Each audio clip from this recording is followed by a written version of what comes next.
Last video में हमने देखा कि कैसे क्लाइंट अगर हमारे पास आता है हेयर कलरिंग के लिए या हेयर स्ट्रेटनिंग के लिए तो कैसे कंसल्ट किया जाता है, प्रॉपर फॉर्म कैसे फिल कराया जाता है। ठीक है, जिन लोगों जो हेयर आर्टिस्ट हैं और अभी तक वो क्लाइंट कंसल्टेशन के बारे में नहीं जानते हैं, तो वो उस वीडियो को ज़रूर देखें ताकि आने वाले वक्त में वो अपने क्लाइंट को अच्छा रिस्पॉन्स दे सकें। तो चलें जी, आज के वीडियो में फोलियाज करना सीखने वाले हैं, मुकम्मल पैटर्न के साथ, ईजी से टेक्निक के साथ आपको सिखाएंगे और इतने मज़े के इसके रिजल्ट्स हैं कि आपको खुद यकीन नहीं आएगा कि आपने इतना आसानी से इतना अच्छा कलर टेक्निक किया है। ठीक है, अच्छा, फलियात के बैक साइड के और फ्रंट साइड के जो सेक्शंस थे उनको हम लोगों ने जो है ना वाइट बोर्ड पर मेंशन कर दिया। आप स्क्रीनशॉट लेके तो इनके मुताबिक काम कर सकते हैं। अब हमने स्टेप बाय स्टेप ये सारे सेक्शंस को किस तरह से बनाना है, अब आप वो देखें। फ्रंट के सेक्शन को पहले तो हमने कान के पास से एक बिल्कुल फेस फ्रेमिंग की तरह जो है ना वो एक सेक्शन निकाला। उसके बाद ये वी शेप में इस तरह से हमारा सेक्शन आ गया। ठीक है, आप हर सेक्शन को अलग-अलग सेपरेट सेपरेट करके और फॉइल पेपर के साथ या छोटे रबर्स के साथ भी बांध सकते हैं ताकि आप इजीली तरीके से सेक्शंस को जो है वो सीख सकें। और बहुत ही क्लियर तरीके से हम लोगों ने यहाँ सेक्शन बनाए, बहुत ही नीट तरीके से। अब जितने ज़्यादा नीट सेक्शंस आप बनाएंगे, वर्किंग इजी हो जाएगी और उसके बाद जो काम करेंगे आप वो परफेक्ट होगा। जैसा कि आपके लिए एक प्रॉपर टेक्निक के साथ हम फोलियाज लेके आए हैं ताकि आप समझ सको कि फोलियाज क्या चीज़ है। इसी तरह से ही हमने एक वीडियो बनाया है बलियाज के बारे में। ठीक है, बलियाज क्या है और बलियाज कैसे किया जाता है, उसका पूरा डायग्राम बना के पूरा मतलब पैटर्न क्रिएट किया गया। उसके बाद उसका लुक दिखाया गया है। जो बलियाज होता है वो हमारा मतलब डार्कर टोन में, सन किस्ड टोन में होता है, जैसे वार्म टोन में होता है। ठीक है, क्योंकि वो ओपन हैंड पेंटिंग होती है, ओपन, उसमें कोई फॉइल या कोई कैप यूज़ नहीं किया जाता है।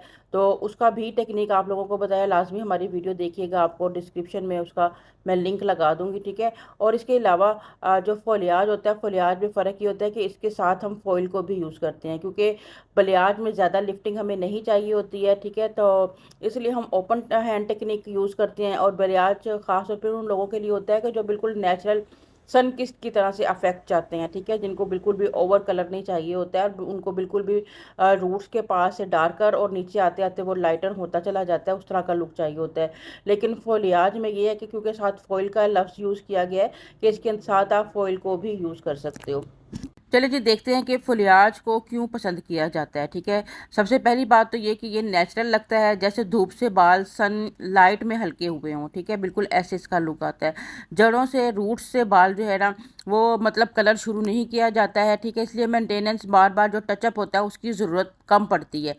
और जो दूसरा ये है कि ये बालों में बहुत एक डेप्थ लाता है, मूवमेंट लाता है, चेहरे को सॉफ्ट और जवान दिखाता है, डैमेज कम करता है क्योंकि बहुत ज़्यादा हाई लिफ्टिंग तेज़ केमिकल जिसमें यूज़ नहीं किए जा रहे होते हैं। और इसकी पॉपुलैरिटी इतनी ज़्यादा बढ़ रही है कि पाकिस्तान में पिछले चंद सालों में ख़वातीन ने अपनी खूबसूरती को निखारने के लिए नेचुरल और सॉफ्ट कलर्स को ज़्यादा तरजीह देना शुरू कर दी हुई है। और आजकल पाकिस्तान के जो मुख्तलिफ शहर हैं, जैसे लाहौर है, कराची है, इस्लामाबाद है, गुजरावाला के डिफरेंट सलोन्स हैं, वहाँ पे जो हमारी फोलियाज है उसकी टेक्निक की डिमांड बहुत ज़्यादा बढ़ गई हुई है। और पहले जो हमारे क्लाइंट के अल्फाज होते थे कि हमें जस्ट हाईलाइट सी करवानी है, ठीक है, वो भी बहुत ज़्यादा लाइट ऐश टोन में, उनके अब अल्फाज कुछ इस तरह से होती हैं कि हमें ऐसा कलर चाहिए जो बार बार टचअप ना करना पड़े। और उसमें फुलियाज से बढ़ के कोई भी टेक्निक नहीं है। ठीक है, तो फुलियाज इसमें बिल्कुल परफेक्ट रहता है, तो इसलिए इसकी डिमांड इस वजह से भी ज़्यादा बढ़ रही है। अब हमने आसानी से जो है ना छोटे छोटे पेपर फॉइल के काट लिए थे। ठीक है, क्योंकि जो हमने सेक्शन क्लिप लगाए थे उससे विजिबल हमारे हर सेक्शन नहीं थे हो रहे, टाइट नहीं थे हो रहे। ठीक, क्योंकि जो सेक्शन पिन्स थी वो बार बार लूज़ हो रही थी। ठीक है, लेकिन हमने पूरा, क्योंकि आपको सेक्शंस का मेथड बताना था, तो इसलिए हमने समझा कि या तो हम रबर बैंड लगा लें या फिर हमने फॉइल पेपर को इस तरह से यूज़ किया। जैसे आपसे बेहतर तरीके से सारे सेक्शंस कंप्लीट होते हैं वैसे आप सेक्शंस को जो है ना वो कंप्लीट कर सकते हो। ठीक है, ये देखें बिल्कुल वी शेप में जो है ना वो हमने बैक से सारे सेक्शंस जो है ना वो बनाए हैं और हर सेक्शन को अब उठा के इजीली तरीके से एक वर्किंग कर सकते हैं। बल्कि हम तो इस दफ़ा सोच रहे हैं कि अपने सैलून पर सेम इस मेथड को फॉलो करें कि जो हमारी एक्सपर्ट हैं, जिनको सेक्शंस में एक्सपीरियंस ज़्यादा है, वो लोग सेक्शंस बना के छोड़ती चली जाएं, और जो हमारी ऐसी बच्चियाँ हैं जिनको ब्लेंडिंग में ज़्यादा वो एक्सपर्ट हैं, तो वो आके तो प्रोडक्ट की ब्लेंडिंग या प्रोडक्ट अप्लाई यहाँ पर करती जाएँ। इस तरह से हमारा टाइम भी बच जाता है और ये है कि जिस बंदे के अंदर जो एक्सपीरियंस होता है वो काम आ जाता है।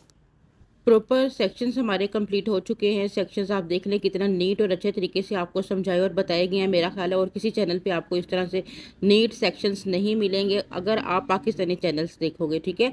अब यहाँ पे ब्लीचिंग पाउडर का यूज़ करेंगे। ब्लीचिंग पाउडर और डेवलपर हम लोगों ने 30 लेना है। इस मटीरियल को आपस में मिक्स कर लेना है और मिक्स करने के बाद हमने फॉइल के साथ इसको यूज़ करना है। तो ये भी एक बड़ी ही मज़े की टेक्निक है, उसको भी सीखते हैं। बस आपने ब्लीचिंग पाउडर को और डेवलपर को मिक्स बहुत अच्छे तरीके से करना है, ठीक है। उसके बाद आपने सेंटर में अपनी कॉम्ब रखनी है, ठीक है। सेंटर में कॉम्ब रख के बालों को बैक पे पुश करना है, ठीक है। तकरीबन 30% आपके बाल जो है ना, या फिर आपके अगर बाल ज़्यादा घने मोटे बाल हैं, ठीक है, उसकी देख लें आपकी कि किस तरह के बाल हैं, उसके मुताबिक आपने बालों में जो है ना मतलब पुश करना है। और उसके बाद जो बचे हुए बाल है उसको वीविंग करना है। वीविंग करने के बाद अपने फॉइल पेपर में इनको रैप करना है। जहाँ से आपकी प्री लाइटनिंग का मटेरियल लग रहा है, ऊपर वाली साइड से आपकी ब्लेंडिंग बहुत अच्छी परफेक्ट होनी चाहिए। वैसे तो पूरे पेपर में ही आपकी ब्लेंडिंग परफेक्ट होनी चाहिए, लेकिन ऊपर साइड से बहुत ज़्यादा शार्प लाइंस यहाँ पे क्रिएट नहीं करनी है। और दूसरा ये भी है कि जब आप ओपन करेंगे वैक्यूमिंग, तो ऊपर वाले बाल भी इसके अंदर मिक्स होंगे, तो वो बिल्कुल नेचुरल लुक जो है ना वो आपको नज़र आएगा।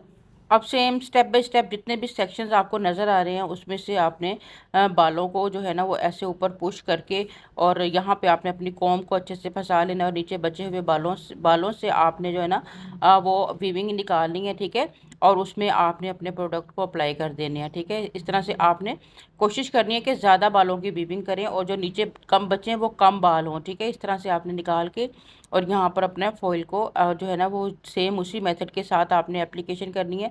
जैसा मैंने आपको बताया था, जितनी अच्छी आपकी प्रोडक्ट की एप्लीकेशन होती है उतने ही रिजल्ट्स आपके अच्छे आते हैं और पैच कम नज़र आते हैं, ठीक है। और अब सेम देख लें आप हमारा मटेरियल भी कि हमने कैसे जो है वो बनाया हुआ है। बाज़ लोग बहुत ज़्यादा लिक्विडी प्रोडक्ट बना देते हैं जिसकी वजह से वो बार बार फैल रहा होता है, नीचे आ रहा होता है, तो वो भी आपने नहीं करना है, ठीक है। आपने देख लेना इस तरह से क्रीमी सा मटेरियल आपका हो और उसके बाद फिर आपने इसको इस तरह से ऊपर रूट्स के पास से ऐसे जो है ना अच्छे से ब्लेंडिंग करनी है और फिर आपने इसको रैप कर देना है। जितनी अच्छी आपकी एप्लीकेशन होगी उतने ही अच्छे आपके रिजल्ट्स भी आने वाले हैं, ठीक है। तो ये देखिए अब हमारे फ्रंट साइड पे भी जो है वो सेम इसी तरह से हर सेक्शन में आपने प्रोडक्ट अप्लाई करना है। जस्ट जो आपने फ्रंट पे दो फ्रेमिंग के लिए लेयर्स छोड़ी हैं उनको आप ज़्यादा हाई लिफ्ट थोड़ा सा कर सकते हो। मतलब ये कि उसमें आपने जो है ना बैक जो बाल कर रहे हैं वो कम करना है, ताकि अगर आपको फ्रंट पे ज़्यादा लुक चाहिए। ये हर एक की क्लाइंट की अपनी डिमांड होती है। कुछ लोग जो है वो फ्रंट पे जैसे फेस फ्रेमिंग जैसे मनी पीस होता है उस तरह से क्रिएट करते हैं और बलियाज और फलियाज के साथ वो खूबसूरत भी बहुत ज़्यादा लगता है।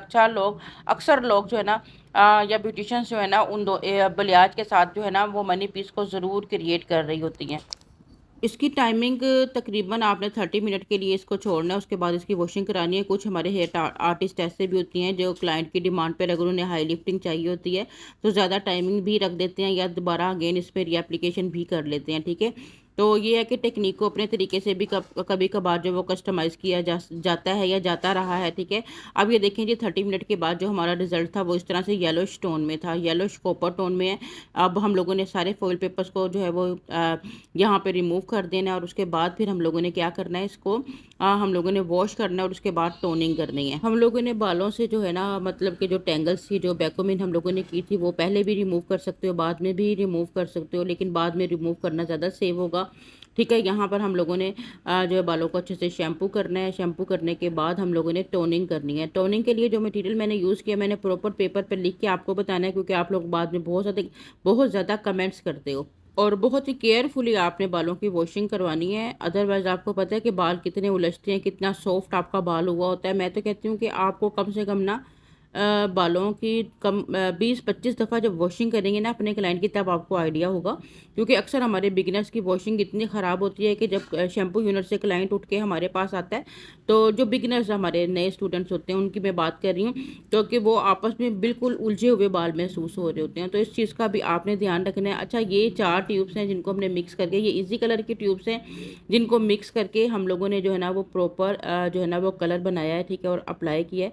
तो कैसे अप्लाई करना है इन चारों ट्यूब्स को आपने, जितना मैंने यूज़ किया मैंने सारी क्वांटिटी भी आपको मतलब बताया कि ये वाली प्रोडक्ट्स मैं इसमें यूज़ करने जा रही हूँ, और आगे जितने ml मैंने लिए वो सब मैंने लिख दिया हुआ है। और अब मैं ड्राई बालों पे इनको यूज़ करने जा रही हूँ। इसका रीज़न क्या था, ड्राई बालों पे क्योंकि टोनिंग आपको पता है कि हम गीले बालों में भी कर लेते होते हैं, लेकिन यहाँ हमारे क्लाइंट की डिमांड थी कि थोड़ा सा हमारा बेस कलर भी चेंज होना चाहिए, इसी वजह से मैंने इसके अंदर लिफ्टिंग कलर भी ऐड किया 8.1 नंबर और 20 वॉल्यूम को डबल रेशो में इसमें जो है ना वो यूज़ करके, क्योंकि ज़ाहिर है जो डेवलपर है जितनी ज़्यादा क्वांटिटी में आप डबल में यूज़ करेंगे तो लिफ्टिंग आपकी ज़्यादा अच्छी होगी। और एक हम लोगों के पास वेट मशीन होती है, ठीक है, जिस वेट करके बताती है कि कितने ml प्रोडक्ट यूज़ किया जा रहा है। उसमें हमने डबल रेशो में डेवलपर को यूज़ किया है। अच्छे से हम लोगों ने अच्छा मटेरियल इसके लिए ज़्यादा इसलिए बनाया है कि जब आप टोनिंग करते हो तो आपकी जस्ट एक 60 ml की ट्यूब इतनी बालों की लेंथ के लिए काफ़ी होती है, ठीक है।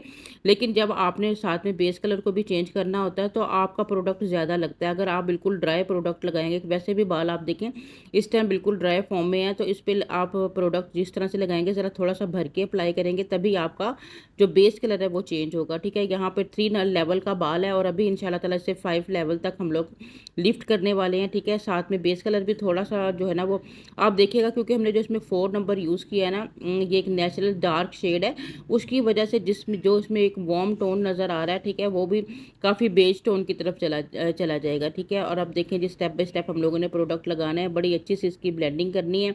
ब्लेंडिंग करने के बाद तकरीबन हमने 30-35 मिनट के लिए बालों को छोड़ना है। और फिर हमने अच्छा रूट्स के पास आपने ध्यान रखना है कि लिफ्टिंग शेड्स हैं, ज़्यादा रूट्स में अगर कलर जाएगा तो आपके रूट्स लाइट हो सकते हैं। तो रूट्स से हट के आपने, क्योंकि रूट्स हमेशा डार्क ही है, जैसे मैंने आपको बताया कि हमेशा आपको डार्क रखने होते हैं, जस्ट आपने ब्लेंडिंग करके थोड़ा बहुत आगे तक ले जाएं। लेकिन रूट्स में प्रोडक्ट को ख़ास तौर पे जो आपकी लिफ्टिंग वाली प्रोडक्ट्स होती हैं उनको आप आगे लेकर मत जाएँ, ठीक है। मोटे सेक्शंस पर काम कर रहे हैं, ब्लेंडिंग देख ले परफेक्ट तरीके से ब्लेंडिंग की जा रही है। ब्लेंडिंग बहुत ज़्यादा मायने रखती है। अगर आपकी ब्लेंडिंग अच्छी नहीं होगी तो फिर आपकी जो पैच आएंगे, ठीक है, और पैच को ख़त्म करने के लिए फिर आपको अगेन कलर्स बार बार कलर्स अप्लाई करने पड़ेंगे। तो बेहतर ये है कि काम को बिल्कुल परफेक्ट तरीके से करें, ठीक है। 30-35 मिनट की टाइमिंग देने के बाद बालों को वॉश कराएंगे और इतना नेचुरल इनका जो है ना वो लुक आया है कि आप यकीन करें कि हमारा क्लाइंट हैप्पी हैप्पी यहाँ से गया। और जितने भी हमारे स्टूडेंट थे, क्योंकि हम लोगों ने ये क्लास थी, हम लोगों ने क्लास रखी कंसल्टेशन पे, जो हमने वीडियो बनाया वो हमने बच्चियों को सिखाया कि कैसे आपने क्लाइंट से, क्योंकि इससे पहले जब मेरे पास ये फॉर्म नहीं था तो आप यकीन करें ना मैं क्लाइंट को समझ पाती थी ना क्लाइंट मुझे समझ पाता था। क्योंकि बालों की जब तक बालों की कंडीशन को प्रॉपर तरीके से आप डिस्कस ना करो आप उन्हें 100% रिजल्ट दे ही नहीं सकते हो, ठीक है। उसके बाद बालों पे भी डिपेंड करता है, अगर आपका बाल डैमेज है तो आप कैसे जो है ना प्रोडक्ट अप्लाई कर सकते हो, या स्ट्रेटनिंग का जो पूरा एक प्रोसेस होता है, ठीक है, उसमें बालों की कंडीशन, बालों पे पहले क्या अप्लाई किया गया है, सब कुछ जो है ना हमारे पास हिस्ट्री होना बहुत ही ज़्यादा ज़रूरी है। तभी हम लोग ये गेस कर पाते हैं कि हमारे क्लाइंट पे हम रिजल्ट जो है वो कौन सा केमिकल यूज़ कर सकते हैं, कौन सा नहीं कर सकते। तो इसके लिए मैंने प्रॉपर वीडियो बना के अपलोड किया है, वो भी आप ज़रूर जाके देखिएगा, वो बहुत ज़रूरी है। अगर आप ब्यूटिशियन हो, हेयर आर्टिस्ट हो, तो आपको समझ आएगी कि इस तरह से कंसल्ट करना क्लाइंट से कितना ज़्यादा ज़रूरी हो सकता है। और अगर आप अपने क्लाइंट की प्रॉब्लम्स को या उनकी हिस्ट्री को, बालों की हिस्ट्री को नहीं समझ पाएंगी, या उन्होंने पहले क्या यूज़ किया है, कब यूज़ किया है, उनको कोई स्कैल्प प्रॉब्लम तो नहीं है, या बालों का कोई इशू तो नहीं है, तो फिर आप अगर काम करोगे और बाद में कोई मसला प्रॉब्लम हुई तो फिर वो बहुत बड़ी ज़्यादा परेशानी का सबब बन जाता है, ठीक है। इसलिए बहुत ज़्यादा ज़रूरी है कि इस डिटेल से अच्छी तरह से जांच लें, बालों की पहचान कर लें, बालों को पढ़ें, बहुत डीपली जो है ना वो आपको पढ़ना चाहिए कि बाल जो हैं ना वो किस किस टाइप के होते हैं और किस तरह से आप उनको ट्रीट कर सकते हो, या और किस तरह से आप पहचान सकते हो। जब तक आप बाल को, स्किन को नहीं पहचानोगे आप प्रॉपर काम कर ही नहीं पाओगे, ठीक है। तो ये चंद बातें थी जो आप लोगों के साथ शेयर करना ज़रूरी थी। इंशाल्लाह अब हमारा फाइनल लुक देख के आपने कमेंट ज़रूर करना है, क्योंकि बहुत ही ज़्यादा मेहनत के साथ वॉइस ओवर और जो वीडियो बनती है ना उसको तो आप पूछो ही मत। अब बालों में कोई भी केमिकल ट्रीटमेंट कराने के बाद कोई अच्छा सा कंडीशनर और मास्क आपने नरिशिंग ज़रूर अप्लाई करना है, ताकि बाल बिल्कुल आपका सॉफ्ट और मज़े का हो जाए। इसके बाद आप डिफरेंट तरीके के केराटिन ट्रीटमेंट भी बालों में कर सकते हो, ताकि बालों में मज़ीद और शाइन आ जाएगी। प्रोटीन ट्रीटमेंट भी दे सकते हो आप बालों में। और ले जाएं, सारे दिन की मेहनत काम आ गई और बहुत ही प्यारा सा फुलियाज टेक्निक आप लोगों के साथ शेयर की गई है। उम्मीद है अच्छी लगी होगी। कमेंट करें, मज़े मज़े के। इसके साथ ही इजाज़त दे, दुआ में याद रखिएगा। अल्लाह हाफिज़।